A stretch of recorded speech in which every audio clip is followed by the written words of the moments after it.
Muy contento, ¿no?, de estar aquí. Para mí es un sueño, pues mañana ya correr en la carrera en la que he venido a ver todos los años, ¿no?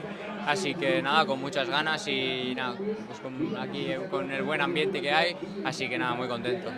Ya tuviste esa primera experiencia corriendo en la Itzulia, ahora en la clásica, con mayor objetivo.